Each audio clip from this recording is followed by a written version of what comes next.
はい。というわけでね、とある5月の土曜日の朝ですね、成田空港に向かうところで成田エクスプレスに乗車しました。成田エクスプレスね、昔は停車駅が多くてね、スカイライナーの方が圧倒的に早いという印象だったんですけれども、最近、成田エクスプレスはですね、千葉、東京、品川、武蔵小杉、横浜、大船岳というですね、空港一直線仕様にも改められていて、もう私の住んでるところからすると、成田エクスプレスかなっていう感じなんですけどね。2024年の3月からですね、改正で新宿八王子系統などのいろいろあったその路線っていうのを廃止して、東京成田空港間の最大はですね、30分の、高速系統に再編成されて、かなり便利になったというか、東京間とのですね、移動がかなりスムーズになったっていうのは、この成田エクスプレスということなんですね。はい。で、朝なのでね、こう通勤電車ですね、総武線等をですね、こう見ながら進むというような形でございまして、成田空港ですね、空港第2ビルで、私ですね、今五島列島に行こうと思ってまして、LCC で行くので第3ターミナルだというふうに思い込んで、第3ターミナルに来たところですね、なんとピーチはですね、皆さんご存知かもしれませんが、第1ターミナルなんですね。ANA 系統なのでですね、急遽このターミナル間を移動するバスに乗って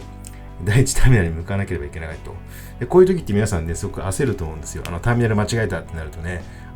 予想外に時間食っちゃうので、ちょっと焦りながらだったんですけど、バスがね、非常にゆったりとしたスピードで安全運転してくれてですね、なかなかヒヤヒヤするというような感じでございました。で、なんとか言いながらですね、今、福岡行きのですね、ピーチ、こちらですね、エアバスの A321 ネオという結構新しい機体ですね。ちなみにスタラカンというのはですね、ピーチが関空がベースの航空会社なので、基本的に関西推しなんですよね。はい。というわけでね、福岡空港、着きましたといったところですね。はい。で、またちょっと飛行機の方に戻るんですけれども、やっぱりね、オーストラリアの飛行機、結構ジェットスターとかね、乗ってると、シートがベタベタしてるのは結局デフォルトなんですけれども、なんかシートがすごいベトベトしてないなっていうのはすごい新鮮で、日本の航空会社ってどうやってこのベトベトをしないようにしてんだろうなってすごく不思議に思いました。はい。というわけでね、今、博多駅にやってきてですね、ちょっと昼飯食べようかなと言ったところで、阪急のビルですね、行って、地下の海鮮丼屋さんちょっと高いなと思ってですね、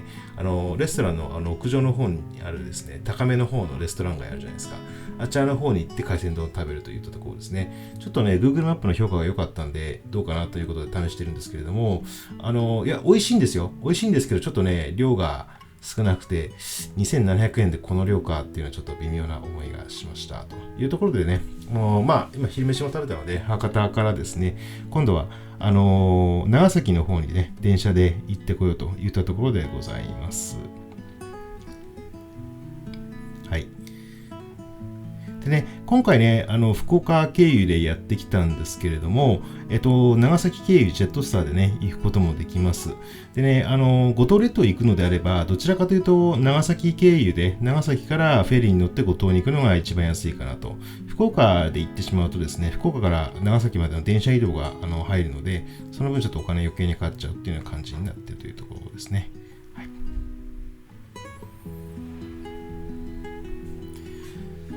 はい、でここね、博多駅の外なんですけれども、ちょうどね、5月なんですが、結構ね、意外と涼しいんですよね。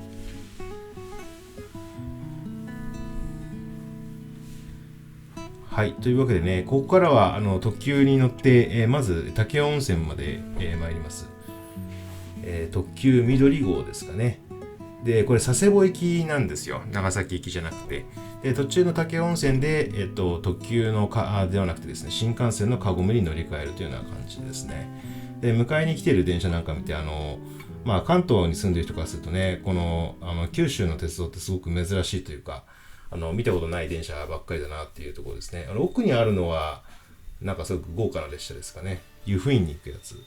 で今ね、入ってきた電車が、特急緑ですかね。佐世保行きになります。本当に昭和レトロな、なんか非常にこう、なんか座席の背もたれも低い感じですね。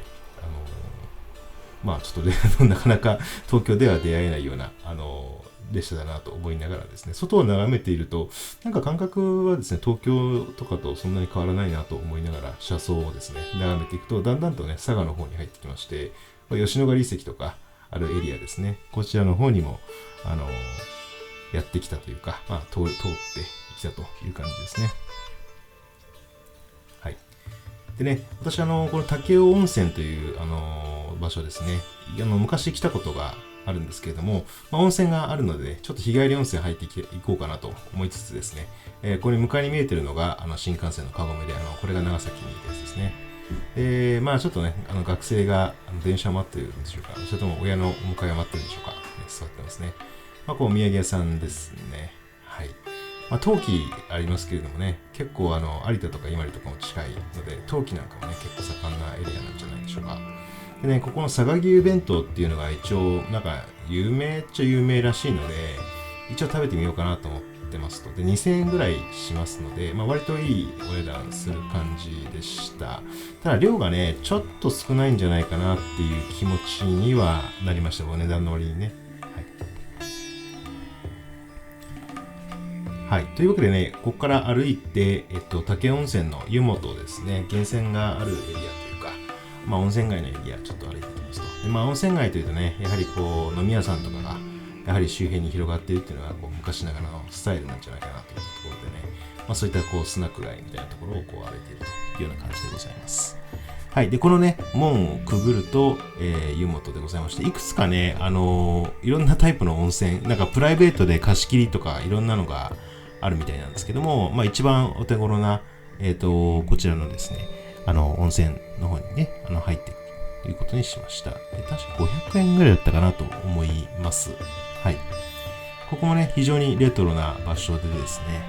本当昔ながらのスタイルでですね、温泉に入れるという感じでございまして、やはりこの5月のね、非常に気候のいいところだったので、かなり快適に過ごすことができたという感じですね。はい。そんな感じでね、長崎に向かうので、またね、スナック街を通ってですね、はい。今5時のね、鐘が鳴ってますけれども、はい。ね、これちょっと面白い、なんか、文字が書かれたお店なんかもね、ちょっと見ながら、駅の方に向かってですね、ここからは新幹線のチケットを買いまして、長崎の方に向かっていくと。はい。西九州新幹線ってね、ここに来ないと乗れないので、なかなか珍しいなと思いながら、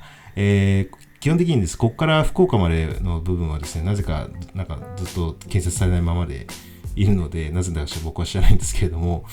基本的にね、ここから長崎といったところですね、行っていくという感じですね。なので、ホームのね、半分が稼働してない状態なんですよね。はい。ということでね、これ西九州新幹線、結構ね、長く稼働しているので、新しいんですけど、割とちょっと、使い込まれた感も徐々に出てきているかなという感じですね。はい。座席はね、本当新幹線の座席という形ですね。僕はあまり詳しくないです。700系 S とか NS とかそういうやつですかね。だと思います。乗り心地はね、非常に新幹線らしい乗り心地でですね、途中停車駅嬉野とかですね、諫早とかですね、そういったところを停車しながら、長崎の方にあっという間にね、30分かかんないぐらいですか、30分ぐらいですかね、もう到着するという形で、ちょっとこう、なんかへーって外を眺めてたらあっという間にもう長崎に着いてしまうというような感じでございますね。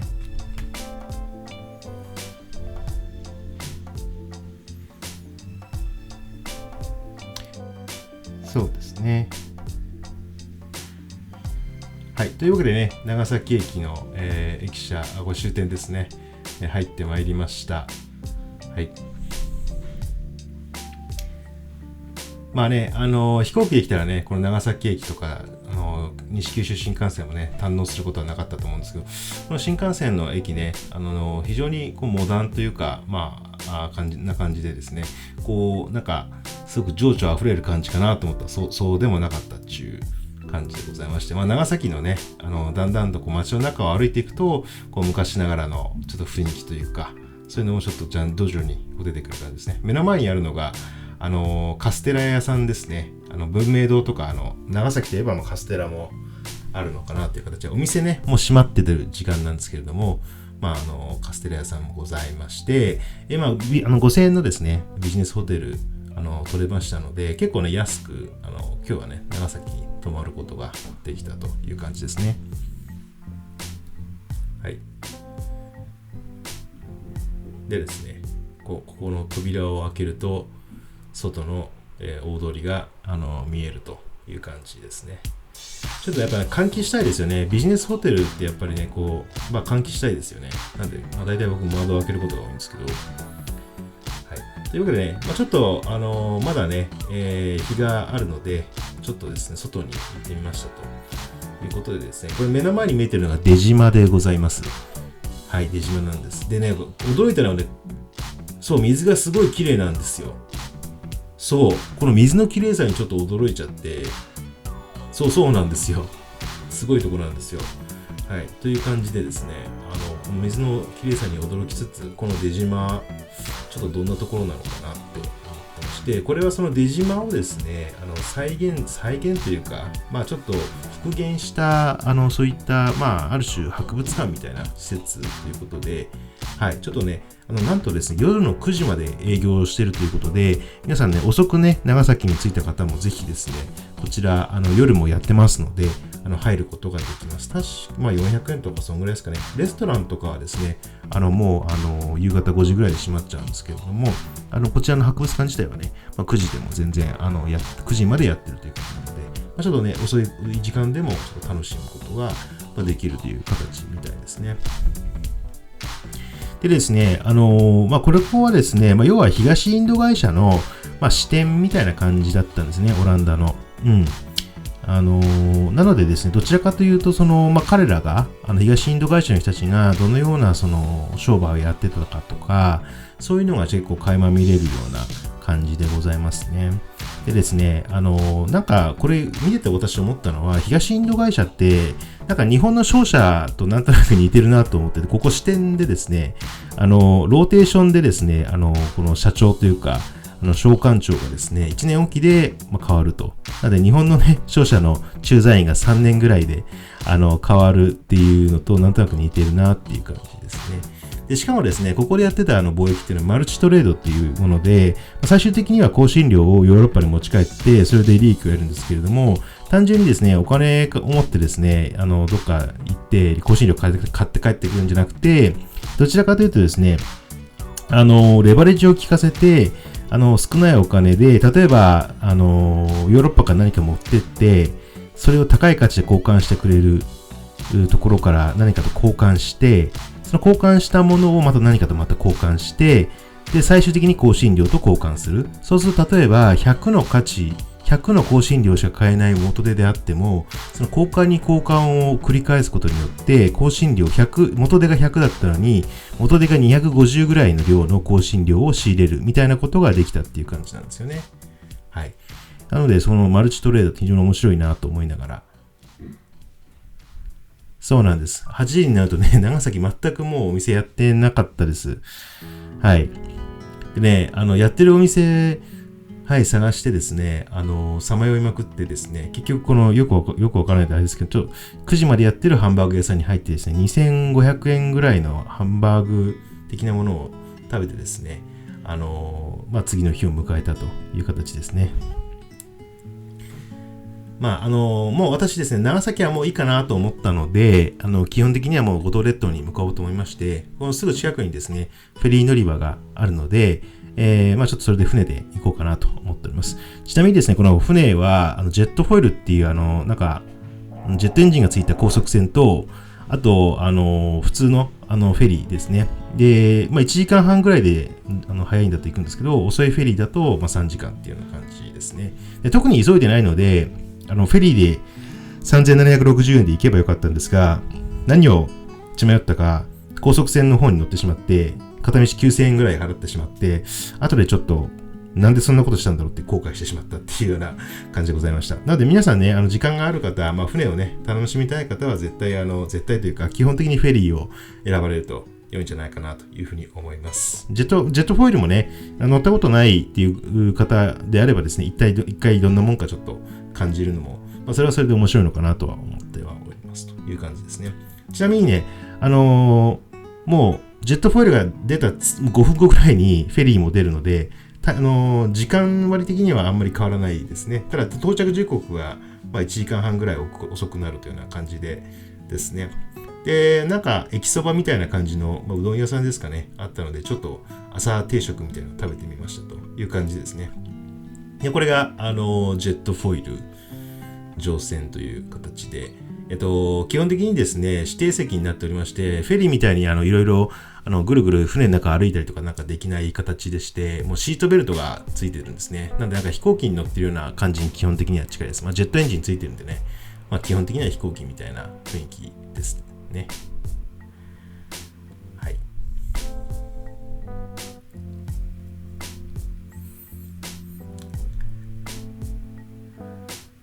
はい、そんな感じでね、ゆっくりと通常動力でこう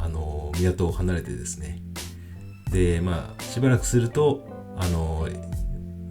エンジンというかジェットエンジン点火してこうバーっていう時速80キロぐらいで航行して、今福江港というですね、五島列島の、一番南の方の大きな島ですかね、こちらに到着して、港に来たという感じですね。はい。でね、私最初にここ着いた時にね、何したいかなっていろいろ考えてたんですけども、五島列島というとこう釣りが有名みたいなの聞いてたんで、ちょっとこうレンタルのですね、釣り具で釣りしてみようかなといったところを考えてまして、ちょっと釣り具屋さんがですね、すぐこの福江港のですね、近くにあるので、そこにちょっと寄ってみてですね、レンタルどれぐらいどうできるかっていうのをちょっとチェックしようかなといったところでございました。はい。ね。で、ちょっとなんか、あとね、椿もね、有名なんですよ。五島列島ってなぜかというか、なんでなんか椿が、あんまりいっぱい咲いてる時期じゃないんでしょうけど、ね、ありました。でね、森田さんという、釣り具店ですね。で、ここでレンタルの釣り具、やって、いただくことで、結局ね、午後にアジ釣りをしたらどうかという、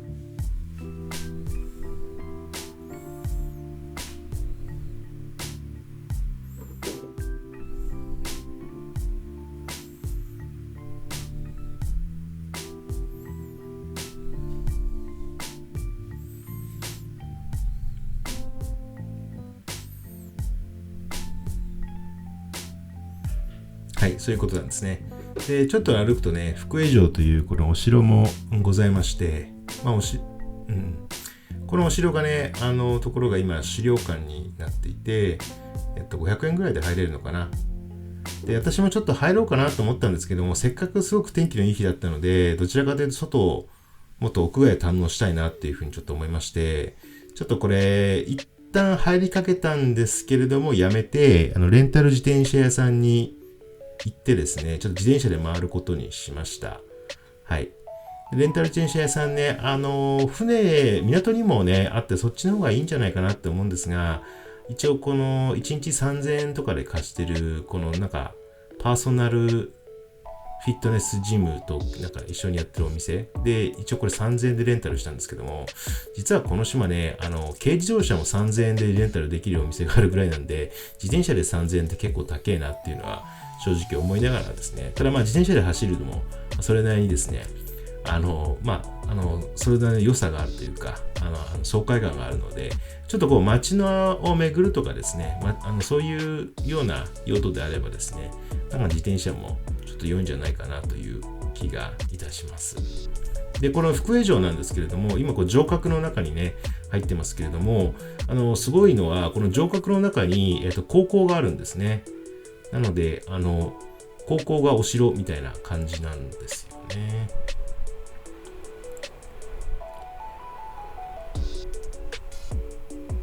はい。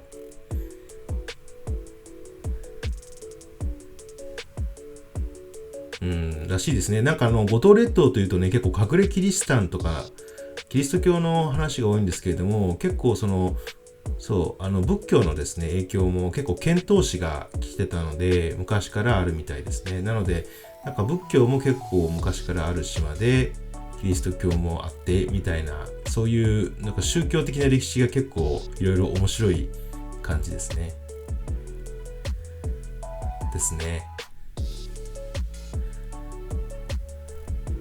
はい。でね、これね、ひっくり返ってるんですけど、これが高校の、入り口みたいですね。なんか、そうなんです。高校がお城の中にあるんですね。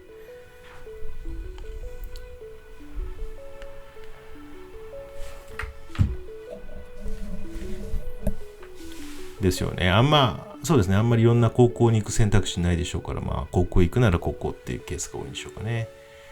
で、ここがね、武家屋敷通りということで、一応そのお城があるということは、それの家来の屋敷通りみたいなのもあってですね、そちらにある、ちょっとふるさと体験館ってやつですね。はい。トライアスロン大会の広告とか、前映画になってた孤独のグルメのポスターなんかもありますね。やっぱりね、街巡りみたいな感覚だとやっぱ歩くよりね、自転車の機動力がありつつ、街のね、雰囲気を感じられるので、やっぱそういう意味ではね、この自転車っていうのは結構ベストというか、なんじゃないかなっていうふうには個人的には思いますね。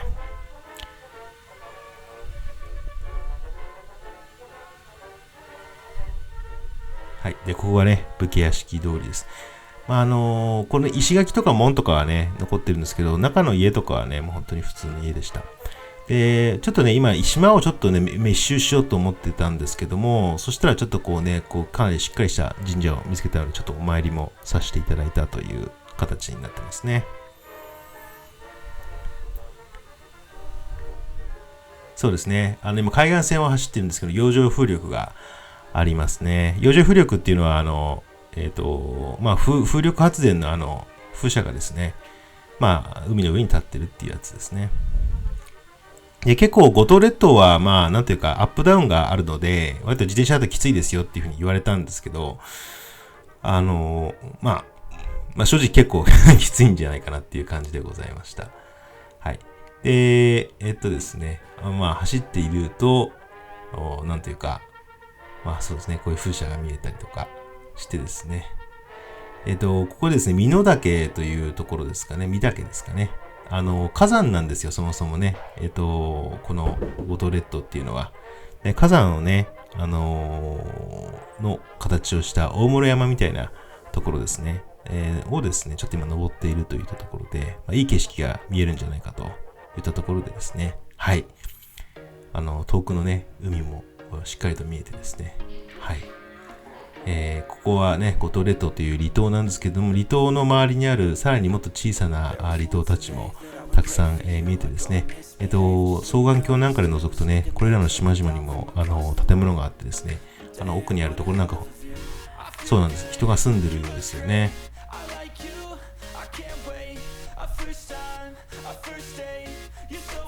そうなんですよね。なんであんなところ住んでるんだろうなって本当に思うんですけれども、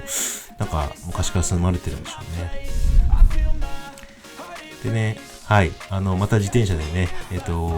山をちょっと下ってですね、山下るのは本当一瞬なんですよね。スキーみたいなもので。はい、で、さらにまっすぐ行くとね、ここですね、ジオパークというのがございまして、割とね、最近作られた新しい、施設なんですけども、この島のね、地学的な、成り立ちですよね。日本列島の成り立ちみたいな時にですね、大陸と日本がまだ地続きだった時に、ここはですね、山のてっぺん、火山のてっぺんだったんですね。で、基本的には、海面上昇が起きてですね、で、山の部分だけが、島として取り残されたという感じだったというところですね。で、ちなみにね、テレワークができる電源のあるですね、こういった設備というか、ちょっとカフェ的な建物があって、カフェとしてはちょっと営業はしてなかったですけれども、っていう形ですね。で、ちょっとね、ジオパークから海の方を歩くとですね、またちょっと展望台みたいなところもあったりするという感じみたいですね。はい。でね、これが展望台です。でね、こっから先はね、そう、大室山みたいなんですけど、あれがね、鬼岳というやつで、基本的にね、もうちょっと自転車でアップダウンが疲れちゃったので、もうこの自転車も返す方向に行きたいなと思っていて、先ほど来たね、福江港の方に、徐々に戻っているところでございます。はい。でね、ここね、最後の下り、福江のね、町に行く下りでございまして、はい。この自転車ね、ほとんどクロスバイクって言われたんですけど、もうマウンテンバイクと並みのめちゃくちゃぶっといタイヤでございまして、これは私はマウンテンバイクだと思っています。サスペンションのついてない。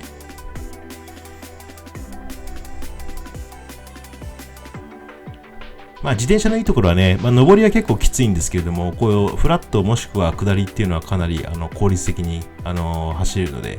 結構ありなんじゃないかなと思いますね。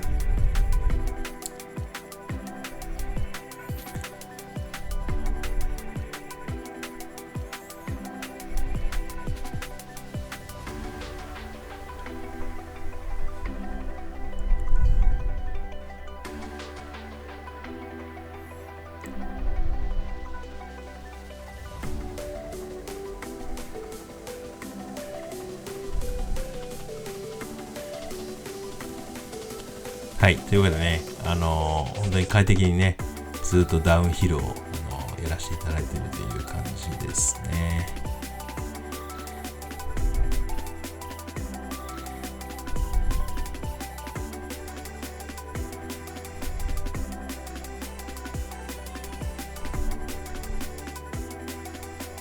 はい。でね、ここね、な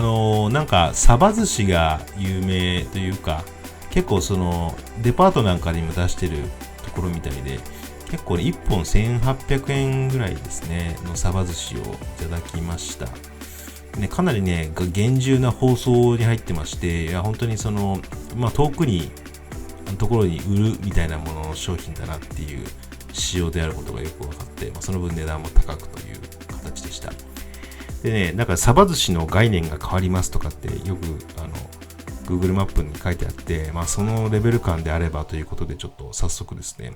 買って私もいただくことにしたんですけれども、ね、美味しいは美味しいです。だけどちょっとそんなにこう、ぶっ飛ぶかっていうと、サバ寿司かなという雰囲気ではございました。うん。って感じですね。で、そんなこんなでですね、福江市についてね、やってるお店また少ないんですよ。もう時間がね、お昼過ぎちゃってるんで。で、ここね、1000円でこの定食が食べれる、喫茶店、ありました。メニューがね、カレーと定食しかないっていうところだったんですけども、はい。で、猫がね、家の周りたんぶろしてて、いるという感じですね。でね、宿に、チェックインしたいなぁなんて思いながらですね、さらに自転車で走っているというところでございます。で、今回撮った宿はね、多分この福江の中ではですね、一番安いゲストハウスになりまして、宇東宿っていうとこですかね。はい。こちらに泊まらせて3900円ですね、一泊。多分一番安いんじゃないかと思います。この、周辺では。一泊ね。ゲストハウスでのね、普通に2段ベッドなんですけども、揺れるタイプの2段ベッドじゃなくてですね、揺れないタイプの2段ベッドです。日本のゲストハウスはこういう揺れないタイプのゲストハウス結構多いですね。あとすごいなんか綺麗だなと思ったのは、私が多分オーストラリアにいたからなんでしょうけれども、すごい清潔感あふれる感じでございました。なので全然ね、この3900円で私はもう全然いいなっていう形で、結局ね、この滞在期間中ずっとそこに、泊まることになりました。でね、4時になったので、ちょっと釣り具屋さんに行ってですね、釣りの道具を借りました。